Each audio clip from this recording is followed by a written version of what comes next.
now we're in my basement, which is a sort of a multifunctional space. We've got a gym, laundry, and a playroom. We wanted to renovate our basement to a place where it was a functional space for us, but not fully finished, because we weren't really sure what the water implications would be down here. We put a sump pump in and a perimeter drain, but it's still quite possible that we could get some water coming in.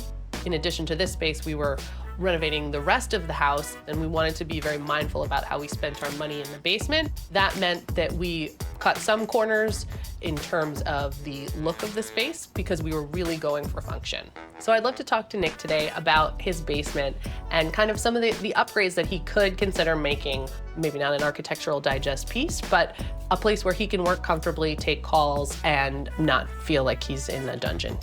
Hi, Nick. Hey, Camille, good to see you. You too. I'm hanging out in my basement, which is also my office, and I was thinking about your space, so I thought we could maybe chat about it a little bit.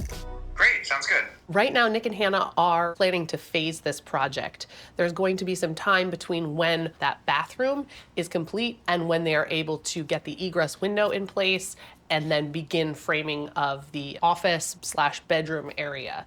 I know this space in the interim could serve as an office for you depending on where you are in this adoption process. So it is important that it doesn't feel like the basement that it is in entirety, right? But I think you really don't want to spend any extra money that you'll have to just rip out after. Yeah, that seems good. It'd be great if I could take calls and give some presentations down there if I really needed to, and not have to undo work in order to proceed to the final phase. So there's a few different ways that Hannah and Nick could really upgrade this basement space.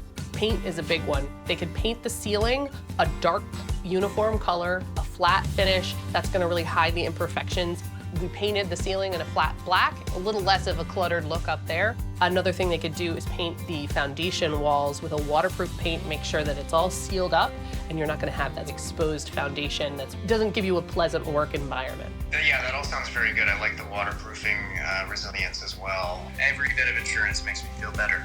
And then another thing that they could do is a waterproof resilient flooring. A lot of people like to go with a floating floor, but one of the downfalls of that is it isn't as waterproof as something like an epoxy, and they can't frame directly on top of it. So they would have to remove sections of that when they go to put those walls in. An epoxy solution seems like it could be good. It would help with waterproofing, it would be easily cleanable. It could look good enough. Definitely. And they could maybe even carry all the way through to the garage. And then when we get to the point where we're gonna be putting up walls, we can just build on top of it. So I'm thinking that might be the way to go.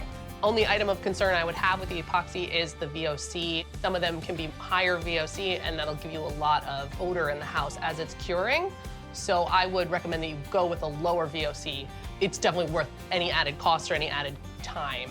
Yeah, I really appreciate that. You know, we do have to live and work and sleep here while the work is happening, so I appreciate you thinking about our safety there. So we will definitely be prioritizing the low VOC options wherever possible.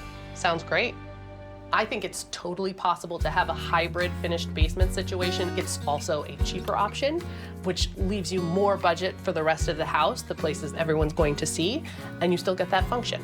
All right, well, that sounds like a great plan. Thanks, Camille. No problem, thank you. Sounds good. Take care. Thanks for watching. This Old House has got a video for just about every home improvement project, so be sure to check out the others.